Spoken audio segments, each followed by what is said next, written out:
Hey everyone, it's Matt with my Model Y Adventure, and I picked up from EV Base this roof rack kit. I know Tesla has one. It's like 500 bucks. This one is half the price, and we're gonna put it on my Model Y Performance today, and including testing a couple of things because when people install roof racks, I've seen claims that you can lose a lot of efficiency, like 20+%, which I don't believe those figures. But I also picked up this wind deflection kit that comes as like an add-on to the roof rack to be able to help reduce efficiency. So we're gonna do a couple of tests today to see how well this works. The deflection kit, we'll see the range potential loss with adding a roof rack, and then we'll see what everything looks like just without anything. So stay tuned and we'll walk you through step by step on getting all of this installed and doing some actual real world tests. So before I install the roof rack, I just did a 12-mile kind of loop. Took about 16 minutes here, and average efficiency 219.9 watt hours per mile. I'm gonna put the roof rack on, do the same exact route using the same speeds as best I can. I left it at 68 degrees in auto mode, and we'll see what differences we get in efficiency. I, of course, can't do this in exact replication of speeds and cars and stoplights, etc., but I'll do my best to get the same type of experience each time I go around for my three kind of tests, and we'll see what type of difference adding a roof rack does, then adding that kind of wind guard does, and if there are actually real world numbers that we can put to some efficiency differences. So now that I've covered kind of the starting point of where we stand before the roof rack is on, let me get to the installation steps. So just wanted to cover what's in the kit before we get started on the install. There, of course, are the two roof racks. The smaller one is actually going to go in the back of the car. The wider one, that is, I guess, on the far side, goes in the front. And then there is the kit of included kind of accessories in here. Come on, lid. Do this one-handed here. There we go. Includes a caps to put on the end pieces. It includes all the tools you're going to need, which is in essence these kind of J-hooks. They're going to mount into the vehicle, the nuts that are going to attach those, an Allen key to tighten it down, and then lastly this kind of plastic tool, which both has a pry tool to get underneath the trim kind of rubber piece in there, and on the other side is the kind of tool that's going to actually tighten the bolts down all the way. The Allen key will only get part of the way, and then the bolt is going to come through, or you won't be able to insert the Allen key to tighten it. So you need that, a set of keys to lock everything, and then these rubber, I guess, bushings that are going to go in between the roof rack and the vehicle. They made this really, really simple to know where these pieces go. You can kind of see here, there's a picture of a car, and one of the circles is filled in. The other three are not filled in. I'll get this out of the plastic when I'm installing and show you more easier what everything is. But this is a very simple process to install, and I should say there are instructions included, but you won't need these if you're watching the video. These are really, really simple to install. We're not going to tighten them so much where we're going to worry about breaking the roof glass. Super simple. I forgot to mention or include, there is kind of this tape here that we'll use to put in between the rubber bushing and the top of the roof that's included in kind of the cover piece here. And I'll show you where these go. So on the vehicle, you can see this line, this arrow, this other line. This is the front. And then in the back, I can get the camera to focus here, the same thing, the line, the arrow. This is where you're going to insert that J-hook. You can kind of see in between this glass and the body panel here is kind of this rubber trim. We're going to use the trim tool they gave us to help lift that up to insert the J-hook. But this segment right here where this arrow is pointing is where you want the middle of the J-hook to go into, because there are some metal pieces here in between the, or I should say underneath the glass that the hook can grab onto to secure everything, because otherwise you're just going to be securing it to the glass if you put it somewhere else like here, and you're going to break your glass. So don't do that. But what I want to do first is actually clean the area right in front of here where the lines are and the arrow is, because that's where we're going to put one of these pieces here, basically on all four sides of the car, the driver, the passenger, front and rear. So let me clean the areas. I'm just going to put this piece of tape, or not tape, but this, I guess, protector layer, in essence, that's going to go right across here. So the arrow is right where the corner of the plastic pieces that I'm pointing at. I'm just going to grab one of the pieces right here, basically line it up to make it kind of even when I'm putting it on. So each layer has probably, it looks like about a 1/4 inch of extra space where the end of the line is, which is kind of right here where my finger is on one side, right there on the other. And this is going to go onto the body of the vehicle here.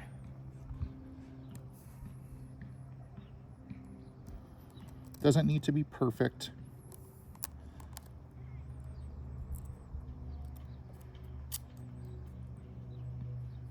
Just gonna fold it down and then put it on. Let me move the camera here so you can kind of see. Again, I'm just getting some of the air bubbles out. You can see I got my fingerprints on that end here, but you can see it's lined up basically as good as I can get. Oh, let me push this side in here. And I put a little bit more along the edge of the body going towards the trim here. But I'll do this on all four corners. You can see that's pretty even right here on the front side. Let me do that on all the sides going around the vehicle. So all I've done is I stuck the kind of plastic tool underneath the rubber piece that's right here. And then I'm just going to take one of the pieces here, kind of stick it underneath that rubber material, and then in essence pull the plastic out of the way. So what you'll end up with, I can get it into the channel here, there it goes, is I want to line up the center of the bolt kind of with the arrow. So let me move the camera to this side. It's hard to see, but the arrow is right where the edge of this plastic is. I need to slide this a little bit over this way, and that looks pretty good right there. But that's all you're going to have to do. So make sure that the J hook, basically this bolt, is underneath this rubber, and go ahead and do that on all four corners. So I have all four of the kind of hooks installed. You can see they do sit pretty loose in there. If they're sitting tight, just double check you don't have kind of that rubber trim that goes in between the glass and the body panel pushed in with it. The next thing that you want to do is put these kind of rubber bushings on. You can see there is a picture of a car here. It has an arrow, which is basically indicating the front of the vehicle. And then it has 4 circles that basically correspond to the 4 different locations you can put one of these. It also is going to say either L or R, and then 1 or 2. So that one has 1. You can see this one, if it can focus here, has R1. And then it also has the circle filled in where that should go. So L stands for left, R stands for right, 1 stands for the front, 2 stands for the back. And it has this circle filled in where it should go in case you get confused.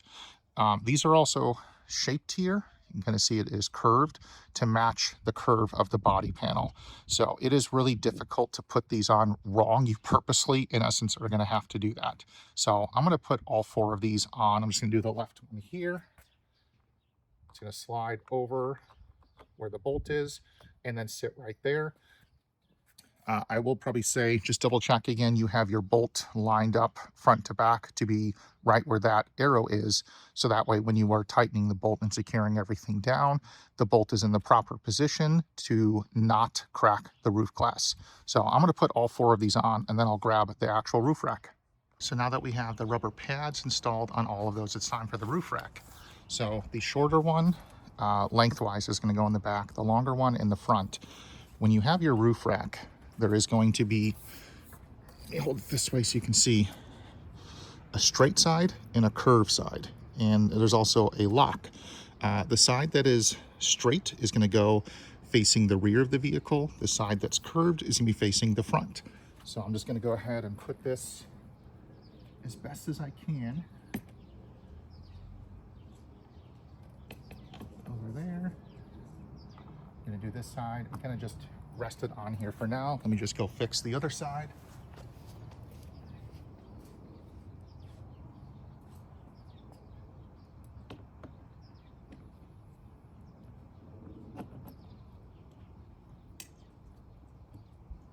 And let me grab the rear one.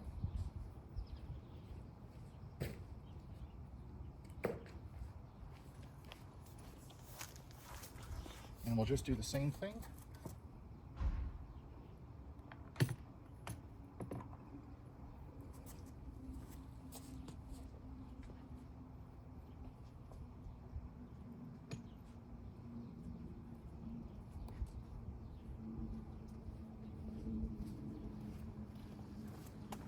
So far so good. You can see the curve is in the front. The lock here, I guess, is in the back. And then in the rear of the vehicle, the same thing. Curved and then straight, and the lock is in the back. So I'm gonna grab the kind of bolts that go on top of the screws. I'm gonna grab the Allen key. I'm gonna grab the trim removal tool, which also has the tightening on it, so we can get started tightening the bolts. So I wanted to notate, this is the bolt that's going to secure it on, and you'll see there's kind of like this groove on each side of the bolt. That's actually when you're locking the roof rack or using this lock mechanism. You want this part where there's this kind of this hole in the bolt to line up with this little notch that's right here. It might be a little bit hard to see, but there's a notch that's right here with the bolt, because that's what's going to kind of secure the roof rack with the lock itself. So you can't just have people come up and try to take your lock rack or your roof rack. So I'm just going to tighten this one by hand. The bolt is going to come up through the nut here, which is why the Allen key will not work all of the way. And again, I'm just doing this by hand.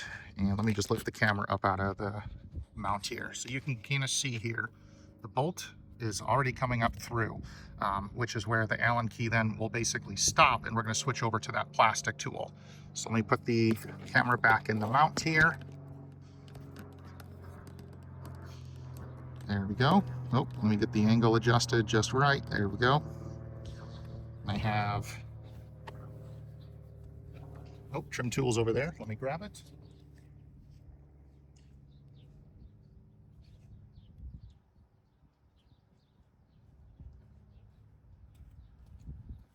So on the back of this plastic trim tool, you can see there's the notches there.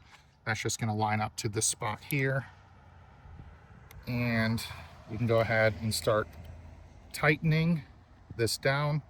We, of course, are not going to crank this down very super tight. I think it says in the instructions only like 5 to 6 Newton meters, because we don't want to crack the roof glass by over tightening it.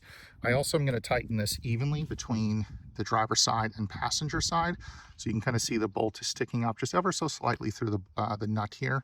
I'm going to go start tightening the other side here and kind of just go back and forth until I feel like this is nice and secure. The other way you're going to know this is secure is you won't be able to rotate or move the roof rack by hand.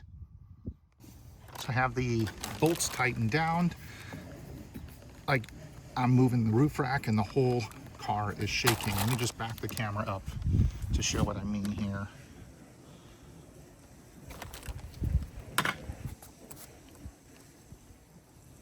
So the whole car is shaking, and I did align the bolt.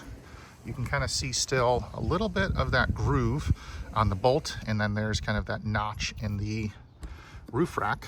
I have one of the keys here. Go ahead and insert it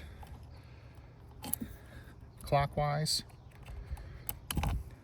I believe that locks it, and then counterclockwise unlocks it. So I'm just going to do that around the vehicle here. And that's going to lock it here. So let me just do the same thing on the other side. Before I go to that side though, I do have one of the pieces here. I think that's for the other side, but the trim pieces. The other thing is this rubber piece. You want to align it so it is equal kind of on both sides here, because you can see this does move in and out. So I'm just going to gauge really quick if that needs to be adjusted.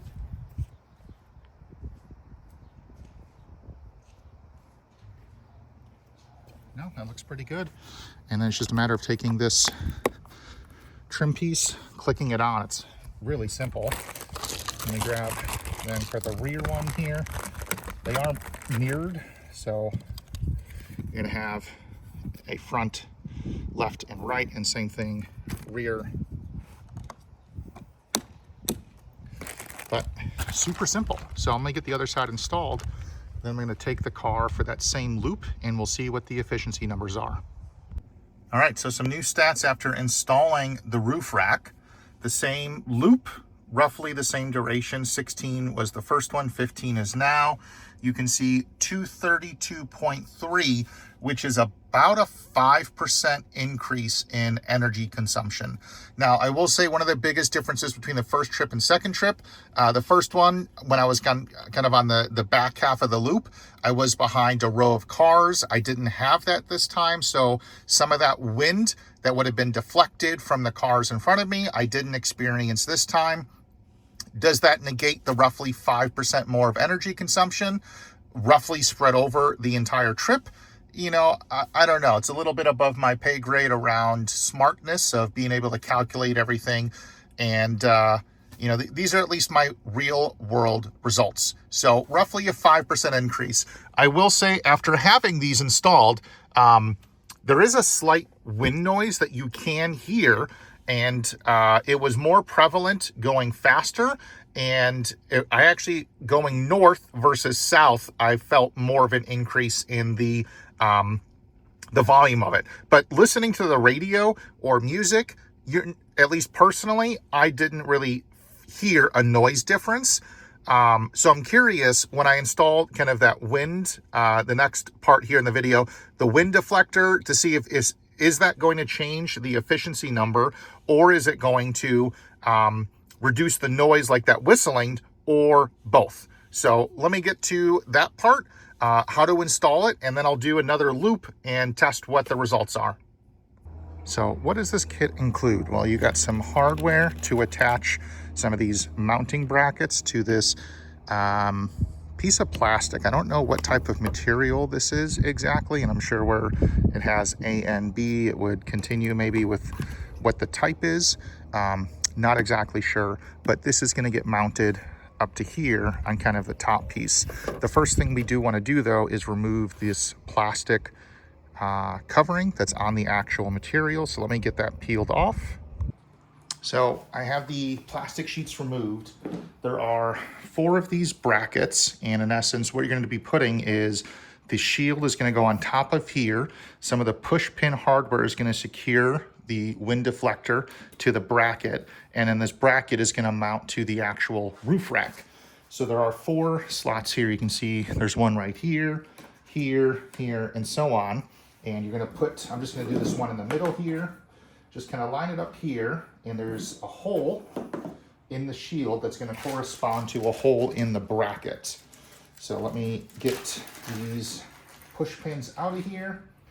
These are super simple. It's just, you're going to insert that first, then the push pin is going to go inside of it.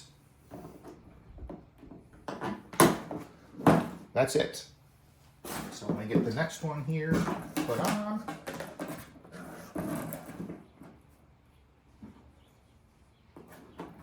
Push that in, and then push the push pin. So let me get the 4 of those installed, and then we'll go over the covers that are kind of here on the end next. So this is the end piece. It does have kind of this matte carbon fiber finish, and you can see it does have a kind of slot here. What you're going to do is spread this open. So I'm just going to take the pry tool because it's a little easier, and it's going to slide onto the end where the plastic in essence is going to fit into the groove or slot here.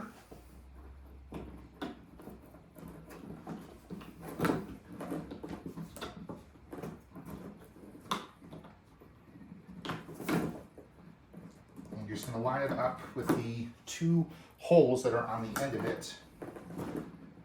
And then take another push pin, push that through, grab another one down here for the bottom, and then take the kind of retaining part and just push that through, and then we'll do the same thing here on the bottom. So that side's done. I'll do the same thing on the other side, and then we'll get to mounting this on the roof rack. So I've just slid it onto here because I wanted to make sure, you know, like left to right, it was even and not pushed one way or the other.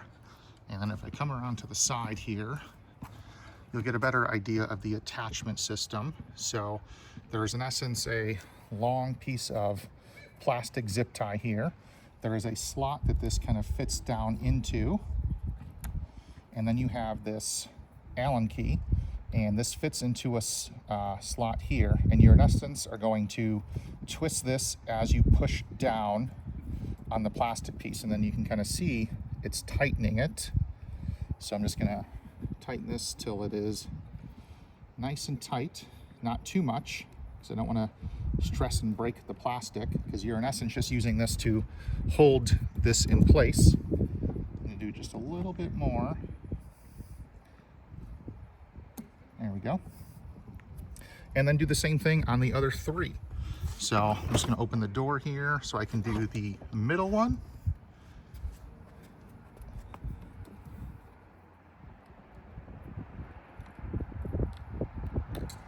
Push that into the slot, put the Allen key into there, and then push down as I twist, and you can see it is tightening it.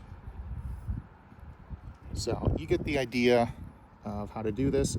I will say the Allen key can go all the way through the slot, so I wouldn't recommend dropping it or forcing it all the way down, because you don't want it to make impact with your glass roof and damage and or break that. So just a quick word of caution there. So let me get the other 2 attached on there, and then I'm going to take this again for that same loop to see what does this do to efficiency numbers or wind noise.